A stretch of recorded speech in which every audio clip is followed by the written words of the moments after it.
I really want to start with good morning, JJ Hill. Good morning. Good morning. No. It's great to see you, lovey. Good morning. Good morning to you. You know, I think we got this whole singing thing from Mom because she used to come in and sing, "Rise and shine, and give God the glory, rise and shine, and give God the glory, rise and shine, and give give God the glory. Children. Okay, sorry, guys. Yeah, and there's your morning tune. Gosh, I hope you're listening to this at like 6 a.m. Otherwise, You know what? They probably turned it off right now. They're not going to talk about caregiving today. Yeah, it's all singing. You know what we are going to talk about today? Woo! What are we going to talk about, Jay? Ourselves. Oh, it's like going to therapy. I love therapy because it's all about me. Emilie would say, younger sister Emilie would say, it's always about you, Natalie. You're right. So this is quarterly update. It's a sister update. It is, let's go ahead and say it, a hot mess. It's always a hot mess, though. Welcome to Caregiving. Yeah. Well, and here's the thing, guys. We're going to tell you this. We're on a new platform. We normally record on Zoom. And so now we're going to record on Riverside. And I don't know, they don't pay us for telling you guys this, but there's all kinds of extra media that we can put in. Lord. And so I feel like anytime I say something wonderful, you might hear this. Look, I don't know how to use it, Jay. Oh, God. Wait, got it. No, stop it. Stop. Why is it not doing it? Oh, my God. We're going to lose listeners because of my stupidity. Okay, so thanks everybody for coming, and I guess we will. Let's go ahead and get started. Yeah, because we're having actually so much fun already. Oh so my gosh, we got so much to talk about. So yeah. We do. So so let's talk about the elephant in the room. Yeah. I didn't call her an elephant. Yeah, you didn't. So, I guess this, the past 3 months, it has been a reflection time. That's what we're going to talk about. Because reflections in caregiving. Maybe we'll title this one Reflections. I'm going to jot that down. Write that down.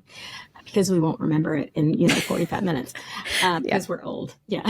So we celebrated our 1-year podcast anniversary.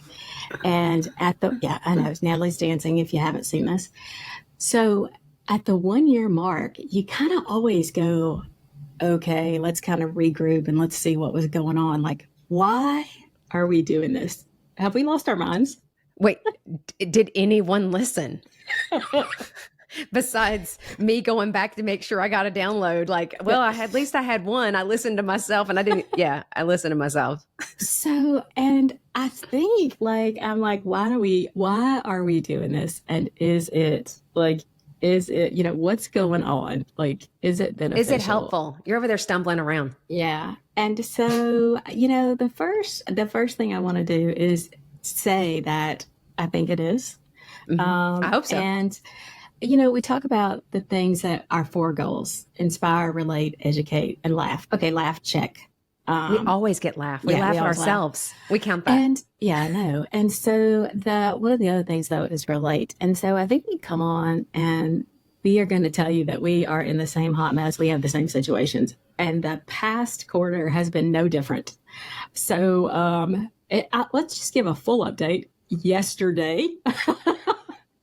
Yesterday, Natalie, I was having a full-blown breakdown. Was it a snot sandwich kind of breakdown? It was sort of snot sandwich, but then it was sort of like fury. Like my face turned as red as my hair. Oh, you had all the emotions, didn't you? I did. I was like, hot mess, need therapy. Like, I don't drink even, but it was like, I'm going to have to start drinking.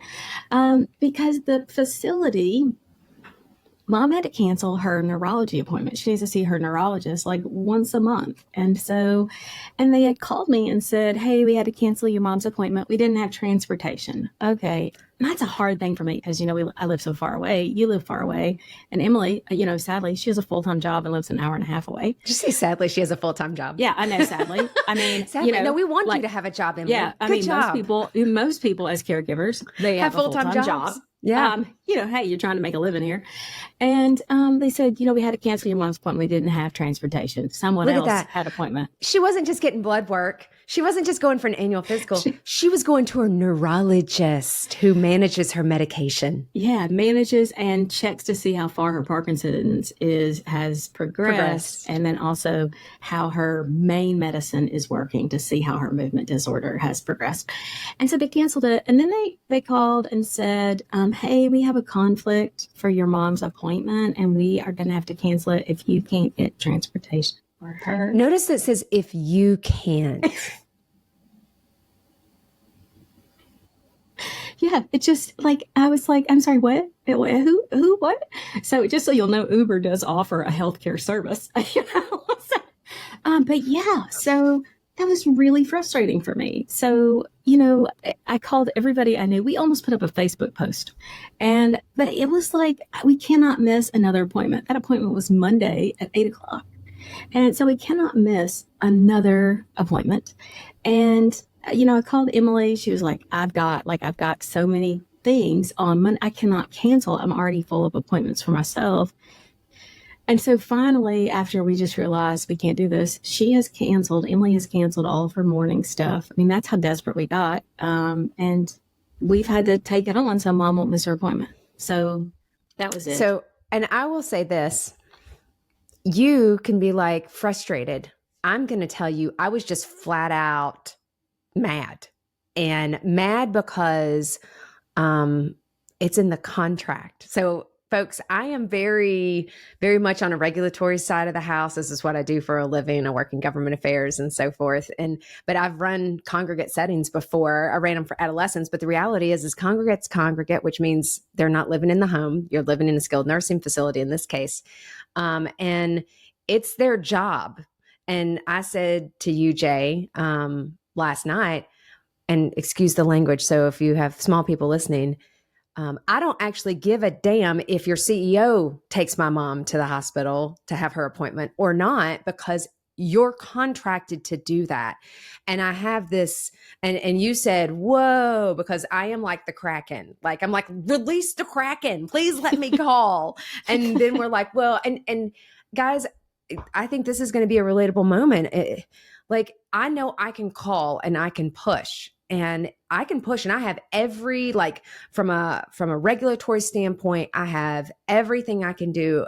I'm justified in saying, you have to take her. You're contracted with Medicaid and Medicare, well, Medicaid to do this. You're contracted to do this. And there is this fear, and I don't have fear, but there is this very real fear that we will become a problem. And there will be this answer that comes back to us because we've heard it before. We're not able to really meet your mom's needs here, and she's going to have to go somewhere else. And that is code for you're a problem. And we run this fine line because mom is placed in a facility that is right near all of our family. They come and visit, and the next closest place that had approved her was 2 hours away. And we can't do that. We can't punish my mom when I feel like, and I feel so helpless. It just makes me so angry, and all I want to do. And I'm going to tell you folks, I could call the ombudsman. So if you don't know what an ombudsman is, there's ombudsmen for children. These are advocates that advocate on behalf of individuals. Okay. I could call them. There's also ombudsman for aging population. And I could call them, and they could call the facility, and it could still have the same effect. And so families are put in this place where I feel hostage right now. I feel like I have no ability to advocate for mom. And that makes me feel like a failure. It feels like I'm failing mom. That's it. Yeah. I'm failing mom. This is not about being right. This is about I'm failing my mom. Yeah. Well, I'm almost like, okay, I can drive the 18 hours or get on a plane and make sure she gets to her appointment. And the appointment, it's that important. But then it always takes me back to, oh my gosh, there are so many people that are out there that they're just fighting to get they work, and there's not like all of us, like there's not three that we're all trying to coordinate. And they just need to get someone to a doctor's appointment. So I did find some stuff, although I was a little last minute. I did do my research like fast. Mm-hmm. And so if your family member is on Medicare, Medicaid, like there's programs out there. You got to dig. So there was ETHRA, which was one of it's East Tennessee, I think. East Tennessee. Could you spell that? Yeah. Is that an acronym? I don't think it's everywhere, but it's whatever the transportation is for the aging population. They do offer this if you don't have a car. But they didn't run late enough. But there is in your Medicaid programs, there is non-emergency transportation. It's covered. Right. And so just so you'll know, if mom needs a little bit more care, like she needs a little bit more help getting in these appointments, but there's also mileage coverage. So if you are doing your best to survive, like you are like short on, you are putting every penny you have into trying to be the best caregiver you can be. First of all, you might just look into it. That's all we're saying. And there's that, but there's also coverage in the state of Tennessee. I know, let's look into it, but they would actually, if I'd scheduled it 72 hours in advance, they would have done, because it's non-emergency transportation. I was shocked. Well, and here's the thing. I'm not shocked because we have Medicaid transport for children, for appointments, and that works for adults too. And you're right, there are rules around this. And so let's just be really clear, friends. We're talking about Medicaid and Medicare. Let's remember, Medicare does not pay for long-term supports like congregate settings. So they don't pay for skilled nursing. They may pay for rehab and a window of time, but they don't pay for skilled nursing, otherwise known as nursing homes, to the older people who I'm like, oh, those are trendy new names. They're just nursing homes when we were growing up. And so I think that's really important because our mom is dual eligibility, Medicare and Medicaid. Now, I think this is important. Just if you only have Medicare, that doesn't mean you can't have supports. But what it means is you want to call that 800 number on the back of your card and ask questions about, I'm having problems with transportation. I am concerned. And here's the interesting part. The fact that Medicaid will transport an individual in a skilled nursing facility, if the facility can't, is a new one to me. And so I think this is so important. We are going to tell you, call the number, ask the care manager, ask the representative from your health plan, regardless of whatever your health plan is, because everybody's got different benefits. And especially if you've chosen Medicare Advantage plan, and they are different from state to state. So whoever your Medicare Advantage plan is, and I know they just closed enrollment, but they also have extended enrollment periods throughout the year. So you want to cross-check, because that's one of the things we did. We changed our mom's Medicare Advantage plan so there would be additional benefits, and we just didn't have any clue. It can feel exceptionally overwhelming. And so you can get a broker, and a broker doesn't cost you anything. They get paid for by a different pot of money, but you don't have to pay for brokers, and they can help you figure out your needs. You can even call the 800 number for Medicare. I talked to them before. They're great. They're actually help you navigate programs. So I know we got off on a little sidebar. We had like this whole agenda, and then we're like, let's talk about benefits, Jay. And in summary, this is what we said. Like, this was like podcast number one. If you don't ask, they won't tell you. Thou shalt not receive. Ask and you shall receive. And here's the thing. Just because you ask, you might have to ask a couple of times, because ask different people. Ask different people. And it's almost like a second opinion and a third opinion and a fourth opinion. And I'm looking for the most consistent opinion, honestly. Yeah. And of course it would be, does it line up with what I want? Yeah. So that is like the summary. Like, that is it. Because if I had known a little bit in advance, and sadly, I would just have to dig for it. You wonder why the skilled nursing facility didn't say, hey, we'll help and coordinate transportation through Medicaid transport. Because honestly, I feel like, I bet that it was their responsibility to call. I'm sure it's not. It's not. I'm sure they're just like, because the part, and we'll kind of transition on after this, but the part that makes me the most nervous are for the people in skilled nursing facilities who don't have people who are connected to them, who advocate for them. There's so many people who have no visitors and that sort of thing. So I'm a huge fan of volunteering in skilled nursing facilities because we don't send them there to die. Yep. It's just a different level of care that they need. And so I get scared for those people who need those same appointments as mom, because it's not like, oh, well, Parkinson's only goes to, the people who have children who can watch after their diagnoses and all the symptoms that follow and the medical needs. No, it's not. So I think that's really important that it's finding the sweet spot in advocacy. And we'll talk about advocacy. It'll be sprinkled throughout this show throughout the whole time. So if you have a family member that doesn't drive, always call. So Jay, let's, we're right at 15 minutes. We've been bantering on this topic. This is going to be the longest episode ever, but let's take a break and we'll come right back and we're going to switch into something else. Yeah. So thank you guys. We just got off a long conversation on, otherwise known as a rant. I know. If you don't ask, they won't tell you. And getting transportation for loved ones that don't drive, and you can't get them to a doctor's appointment. So if you miss that, go back. So Natalie, we're back in it, and we're talking about why we do it and situations that we've come across during the last quarter. And touch on, and we had our aunt passed away. An aunt that was she's one of the twins. That's our Aunt June. Sister. She's Junie Looney. I grew up with my Aunt June. We're real super tight with our family. And so everybody lives in Tennessee. You're about to hear the accents come out, like our family.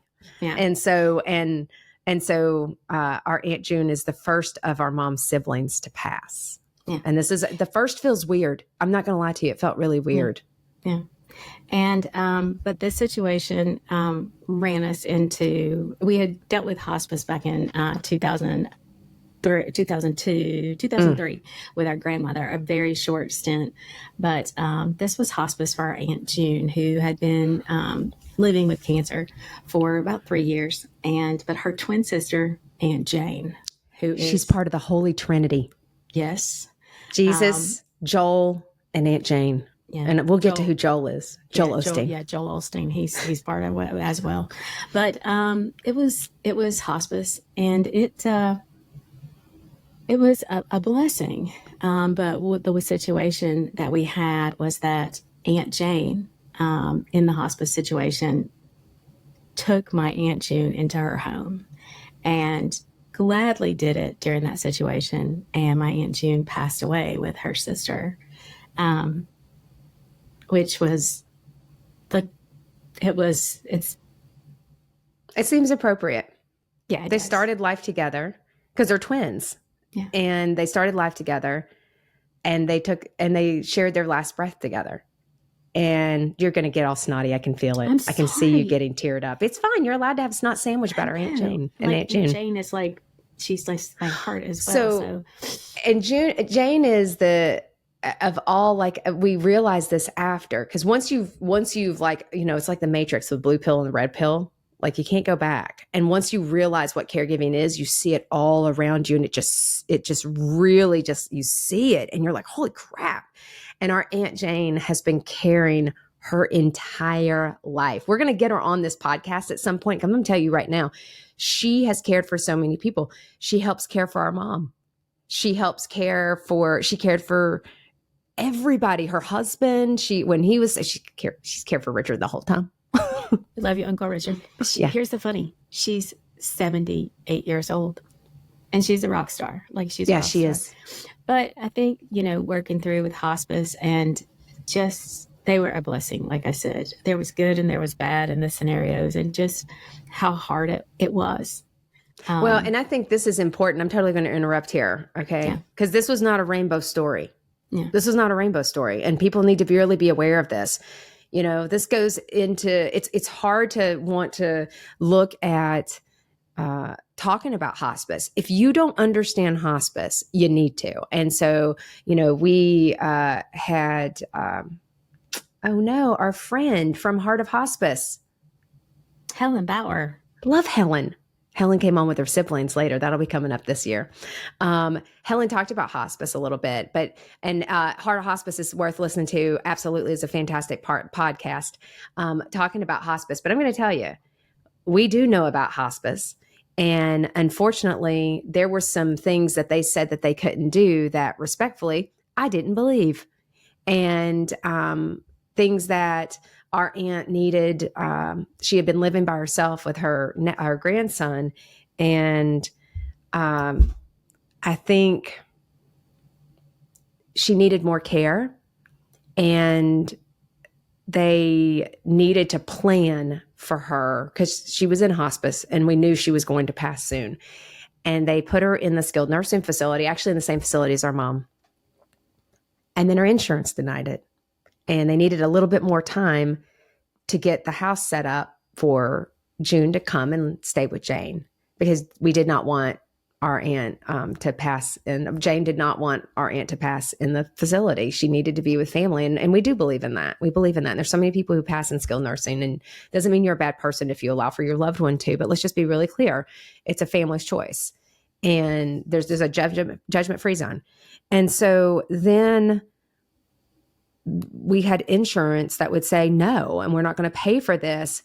And so I look at it, and Jay, I'm so troubled by this because they paid out of pocket for 3 days. My Aunt Jane paid out of pocket, and they're on fixed income. And my uncle paid for one night. And I look at, this is rural East Tennessee. You don't have, like, we're not a wealthy family. And you just do it. They scraped it together and they did it.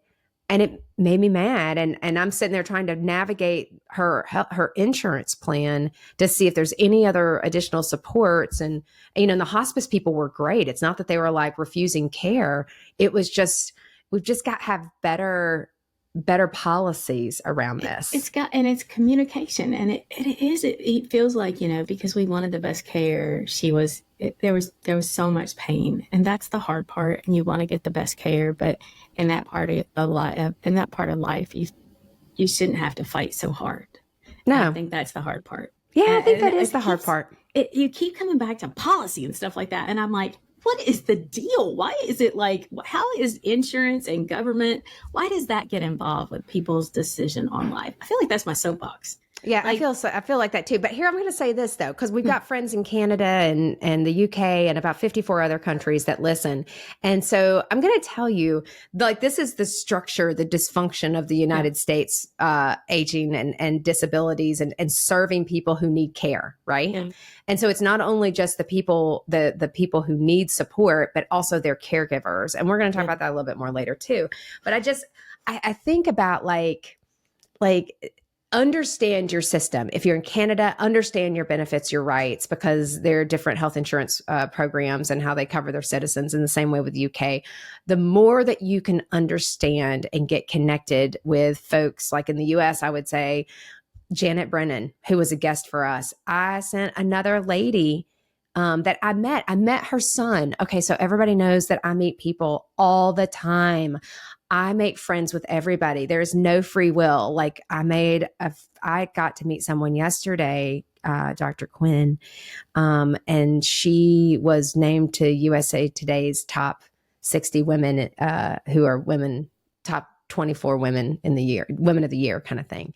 And I was like, she is such a badass. Like, she was so awesome. And so I just think, so who's doing it right? Like that was okay. Let's go to the podcast. I mean, we talk about the stories, and that's how we relate. Yeah. But then we also, like, our goal is to educate Nat. Yeah. So, and we can jump right into that, because there are places that are doing it right, and there are places that are doing it.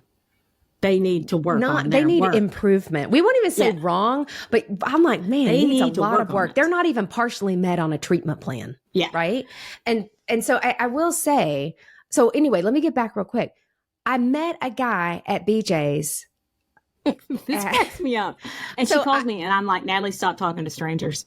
Yeah. And I did not listen growing up. So anyway, I lost my train of thought, and apparently I just got back. So I met this guy at BJ's. Jason was with me, my husband, and he always worries that I talk to people too much, that I'm going to get killed and I'm going to be on an episode of Dateline.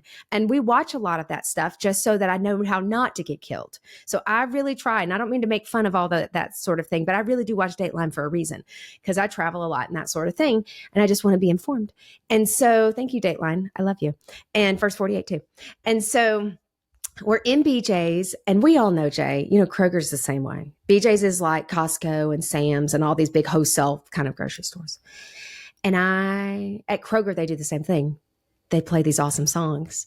And everybody knows I love to sing. And so I am singing in BJ's, and I'm thinking and I'm singing. I'm staying in the car because I don't actually shop when I go to BJ's. It's Jason's job. He makes all the food. He does everything. And I'm just there to be a supportive wife. I am not I'm very sucky on certain things. So this guy goes, do you know who sings this? And he was an older guy, and he was in one of those cool motorized carts, and he was shopping his day away. And he looked tired. And I was like, of course I know who this is. My mother had us listening to this kind of song. We had a young mom, and she always had music playing in the car. And I'm like, clearly it was this. And he's like, he was really impressed. And so I thought, it was Steve Winwood, dude. It was Steve Winwood. Bring me a higher love. Dun, dun, dun, dun, dun. Bring me a higher and love. Moving on. Okay, anyway. So he tells me, and I did dance. If you're watching this on video, that was what I was doing in BJ's. And he tells me that he was a bass player. And then he says, but I don't do that anymore. And I'm like, why not? And he goes, because I moved in with my mom, and I'm a caregiver for my mom. And I thought, holy cow, I must help you. And so I said, do you all have respite? And he goes, because he looked exhausted, Jay. And he goes, what? And I said, yeah. I said, the state has in Virginia, because I'm in Virginia, and most states have this, okay? This is pushed down by the feds. Virginia has a $600 credit for respite. And I know people who are listening who have done this and have bought respite be like, well, that's going to get me 6 hours maybe. And I'm like, doesn't matter. It's free. Free money, babe. Take it. Show me the money. And so he goes, I don't know anything about that. And so I said, okay, well, let me help you. And he goes, I never thought I'd be cleaning my mother who has to wear an adult diaper. And that's what he said. And I know it's in a brief, but that's what he said. And I said, I think I can help you. And then course, what you do? And then I gave him my phone number. And Jason was like, what the hell are you doing? And I'm like, well, he needed some help with his mom, Shirley. And he goes, how do you know he's telling you the truth? And I said, because he has that look. Oh. He had that caregiver look of weariness and exhaustion. And so, I will tell you this. I have talked to Shirley numerous times, and Shirley invited me over to her house. At this point, I'm not sure.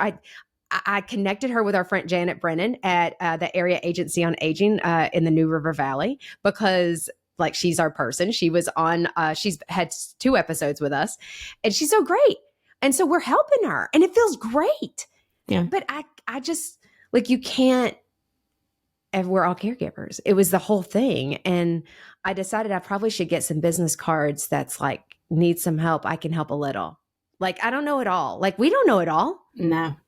But let us get you to the right person that can help you. Yeah. So that was really important. So that's the state of Virginia. So, $600, I'm all over that. Okay. I'll take it. I don't care. Shameless. Yeah. So who else, because I know you're in this. So briefly, who is on the money? Who's helping people? Okay, right now, people. Matt? We got some advocacy stuff here. We're going to talk about real quick. All right. This is going to be fast. I've got 2.5 minutes before our commercial break. Yeah, people need to know if they're in this state, they've got some options. All right. So here's the thing. We all know 53 is the magic number. 53 million unpaid caregivers in the U.S. per a 2020 AARP. So we all know that means it's almost 5 years since they did the study, because they probably did it. It was published in 2020. So it's probably closer to 60, 65. I think it's still underscored anyway. And it's supposed to be 75 million by 2030. It'll be well exceed that. And those 53 million people are providing more than $600 billion in unpaid care for their loved ones. And so that feels and so basically, if you're a caregiver, you're part of the staffing plan. There are so many states. Thank you. You're part of the staffing plan. We're relying on you. And so it is time. And I can tell you, hello, Texas. I'm smiling at Texas right now. they absolutely they absolutely plan for the amount of unpaid care as a part of their budget. It's literally, it is they in their statistics. They say our budget is based on this, and we anticipate this number of unpaid caregivers to do this amount of care. And I'm like, what the heck? What the hell? What is wrong with you? Like, you are totally doing it on our backs. And here's the best part. Okay, so you would think, well, then Texas must be taking care of their caregivers like many of the other United States. Okay, so we're just going to talk about the U.S. on this one, our European friends. Okay, the average cost to caregivers out of pocket, don't laugh, Jay, $7,200. That's how much the average cost is per AARP. We love our friends at AARP, okay, because they give great stats. Yeah. And what is that? And I can tell you, we have spent astronomically more than $7,200 a year on our mom and on my husband, right? Like, that's cute. That's cute. And so here's the thing. There are 6 states who have tax credits for people, okay? And if you live in one of these states, they love you. They see you. They value you. And that is Montana, North Dakota, Missouri, Georgia, South Carolina, and New Jersey. There are a handful of states right now going through their legislature. They're looking to do caregiver benefits or tax credits, okay? They're looking to do that. And Virginia was one of them, and it didn't pass. And it was only for $1,500. It was originally, and I think it actually got pushed back to $1,000. And I'm like, really? Really? And so most states, I know that Minnesota was looking at a $5,000 tax credit this year. And the feds, now here's the good part. The federal government in legislation right now through the Credit for Caregiving Act is looking at a $5,000 tax credit. And so here's the thing. This is the way that it would work. Okay. So this is important. Talk to your representative because this is really, really important. Okay. So it is expenses. You have to, this is what I'm going to read it to you, Jay. Okay. Family caregivers would have to document what family caregiving expenses they've had out of pocket above $2,000 to qualify for the credit. Okay. And so you have to demonstrate this. So you have to keep your receipts. And this is really important. The bill would help cover some of the more than $7,200 that families spend on average each year on out of pocket costs, such as home care aides. That's respite. Those are people who can come in your home. Adult daycare. We've got, remember Chris? Chris is doing some awesome stuff down in Florida. They've got that's a really good adult day program. Yeah. Respite care, transportation, home modifications, and all kinds of other supports. So there are other kinds of supports from the state. So just keep in mind, there are under long-term services and supports for your respective state, there can be up to upwards of $1,600. There can be, I think one state has as high as $8,000 in home modifications to try to keep people in the home setting so they don't have to go out of home. Yeah. So definitely check this out. But here's the thing I'm going to say to you guys. Please, your voice matters, and advocating to your local, state, and federal representatives, it matters. So that's what I'm going to give. And Jay, I know we're going to transition to the next section because we have to take a break. Oh, okay. All right. Okay. Hey, ladies, I need to interrupt for just a second to share about the Sisterhood membership. It's basically a sale every day. And the best part, it's free. Here's the details. We're partnering with our friends at Benefit Hub and other care partners to save you money. With over 200,000 participating companies across the U.S. and abroad, you'll find discounts at your favorite local stores, huge savings on vacations, amazing deals on home, auto, and supplemental insurances, and everything in between. Go to confessionsofareluctantcaregiver.com to sign up, and then definitely tell your friends about it. They can join too. Trust me, there's a discount for everyone. And don't forget, it's free. Okay, back to confessing.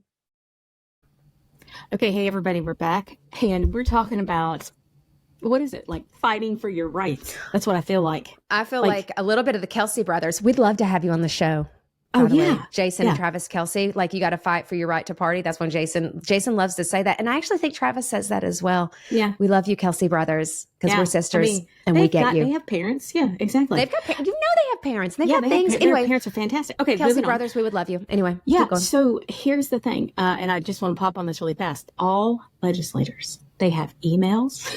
Oh, I mean, yes. and I know caregivers are super busy. Some of them may have text messages. I bet you they do text. Yeah. I mean, 1 minute, just start firing off some emails. You can even Tag put them it on that scheduling thing. Facebook. Tag them. Everybody's got Yeah. social media except for TikTok because we know what's going through the government right now. Yeah. But everybody has this. Yeah. Reach out to your legislators, and it does not. You can say, "I'm not sure what to say." It's simple. I'm a caregiver, and I need your help because I'm going Sinking. bankrupt. I am sinking. I am drowning. I need the financial support. Any amount helps. Exactly. That's all you got to say. That's all you got to say. I'm a caregiver. I'm a caregiver. And I vote. And guess what? Women are the highest voters. Women vote even more than men. Yeah. So They there you should go. be concerned. We're in a voting year, Jay. And those two, I don't those care how you two vote, but just make sure individuals, that- you let both parties know this is important because this is a bipartisan issue. Okay, now we're going to get off politics. Okay, we're done. Some people No are politics. like, I don't like politics, but I'm telling you, people, No, we're done. you want to make change, you gotta have your voice I heard. figured that out. Yeah, I mean, we're not going to be hidden anymore. We're not going to No, be we're those not. quiet caregivers. We're going to be like, we're kind here of it is. mad. We want to be heard. Dang and it. we're going to sing. Okay. Okay. So we. I like we're both like, okay, Okay. Yeah, because I mean, we've got a time limit now. we're on fire. Okay, we are on fire. Like this is like soapbox episode. Okay, so we've talked about it. It has helped. So we've tried to give some education, but there's other things that we feel like it has helped. And I want to tell everybody that I always say we started this in the hopes that we would help others, other than our family members who we hoped would listen. But we get people that will send just a short email, or they'll write a review, which is like, we get Thank it. And we're you. like, wow, that was so nice of them. But in the last 3 months, I'm not going to get Terry on this. You're I got going to a get a snot message. sandwich I again. know. I got this message from a college friend on LinkedIn. I had not talked to her in over 25 years. And she sent me a message that said, thank you for your podcast. It's helping me. She's caring for her mom. And then I got a message on Facebook from this lady that I went diving with a group diving experience down in Honduras. It's been 10 years since I saw her. Mhm. And she said the same thing. Thank you for your podcast. I'm taking care of my mom. And it's hard. And just thank you. And I was like, oh my gosh, I never even thought that these people would. I don't know. You don't think about it. But I always say, I hope that I bless someone. But I need for everyone, those listeners out there, I get as much or probably more. I think it's healing for me. We always get so much more. I feel so selfish that we get to do this. I know. I get Don't so you feel much from selfish? it. I mean, it's Emily again. Emily going to tell you, Natalie, it's always about you. I'm like, I know. I know. It's such a But blessing. it's not. It's really not. I promise. I'm not this selfish beagle. I know. It's such a blessing. So there's a big thank you out there. I just wanted to say thank you. So, there's something else that we've moved into is that we're gonna get some time in on aftercare because we've moved into 3 stages of aftercare right now, 3 situations. Mhm. And first of all, we're gonna talk a little bit about Emily. I mean, she doesn't mind. We talked about her all her life. Emily's not here. If anybody was wondering, JJ and I are talking so much, you're like, where's Emily? And it's because Yeah. she's not here with us right now. That's right. And so when we decided to place Mom in the skilled nursing facility, that was in March of last year, almost a year. Can you believe it's been a year? No, it has been a year. It has been a year. And when we did that, Emily had been a full-time caregiver for Mom, 24/7. And that was a hard decision to make. But after that experience, some people they're resilient and they're ready to get on with life and they want to talk about their experience and they can share it. Natalie and I are comfortable sharing the mess of it. Emily cannot. She does not want to talk about it. And She that's wants to okay. forget it. She wants to forget it like Jason wants to forget his cancer. It's seriously, because Jason said, I try not to think about my cancer. And I'm thinking all you do is it consumes you and your efforts to not think about it. And Emily really does. She doesn't want to talk about it. It's not that, and I think this is important. she wants to do what she needs to do to be a part of taking care of our mom. But beyond that, she doesn't want to have conversations about it like in this kind of setting. Like talking about it all the time, I think creates a lot of anxiety for her I and think it does. feelings of her own feelings of the role that she's played in caring for her mom. I have my own feelings about the role that I play in caring for mom and Jason, and I know you do too. Feelings about And so, the role. and they're all valid. I'm going to validate your feelings and know that, and we're just going to keep telling you, you're doing the best you can. You are enough. You're good enough. But with that said, there's going to be some changes around here. With the sisters. With the sisters. I feel like we're Catholic, but we're really Baptist. I know, we're not. Because everybody it needs to be extended the hand of grace. And you need to be able to do life the way you can do life. And so Em may step in when she wants to. If she wants to, we welcome her. We welcome her always. But right now, she is doing I'm not even going to say, no, I don't even think, it's not right now. Emilie is stepping away. Emily's stepping away. And Emilie may come on, and if it's her choice and it feels good to her, then she can do that. But it's moving forward, it's really going to be JJ and I know if there's massive, disappointment because Emilie adds, and even though she doesn't say a lot, Emilie's perspective is so important. And, but we love her, and we love her as we should, and we accept her decision. Yeah, absolutely. So I think that's really important. It shows you. And has caregiving changed our relationship? It has. It has. And even the conversations around trying to coordinate care for mom, I mean, it's hard. They're hard conversations to ask one of us to say, can you change your job? And the way Emilie gets paid is if she doesn't work, she doesn't get paid. And so to ask Emilie, so let's go to the $600 billion of resource that we're covering.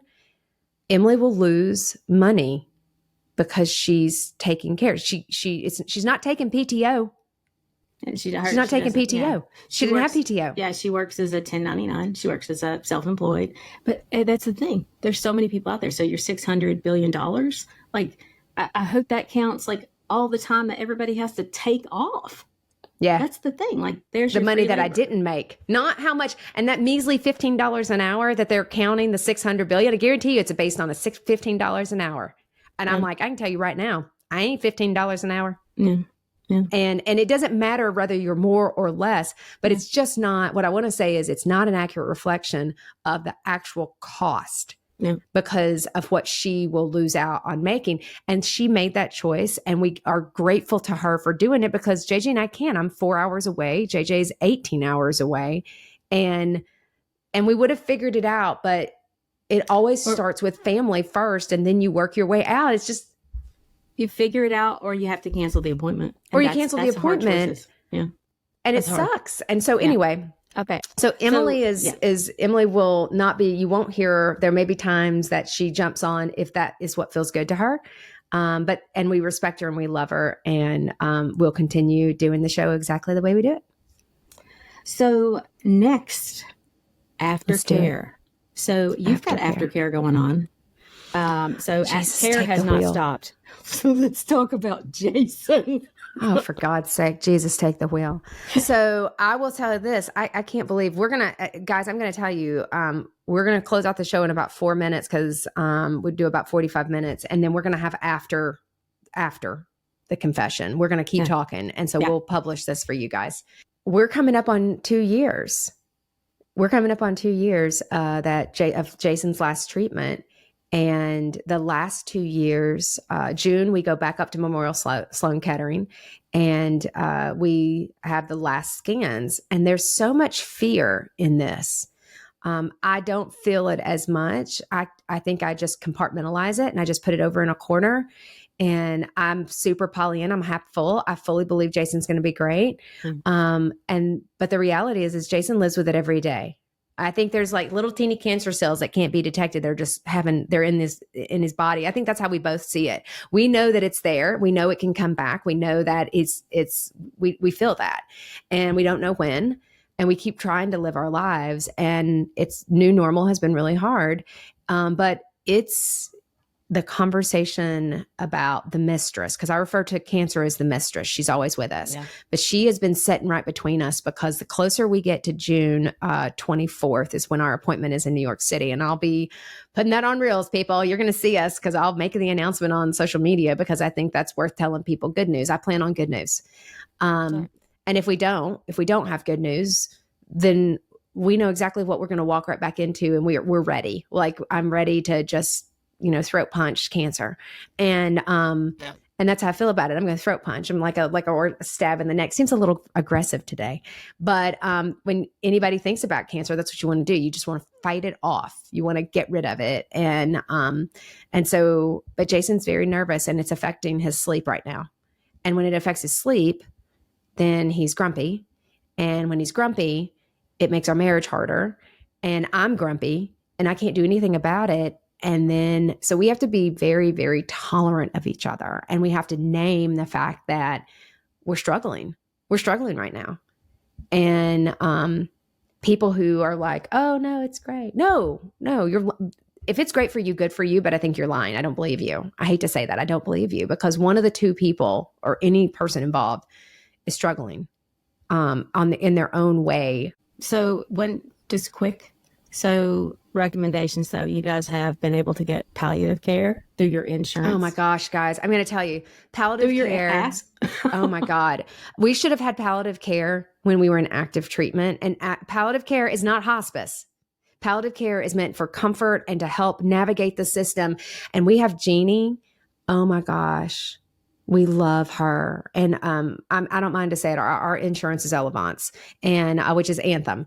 And Jeannie is providing that service. And it doesn't cost us anything. It's a magical. She has helped us navigate through things. And she not only supports Jason, but she's also supported me.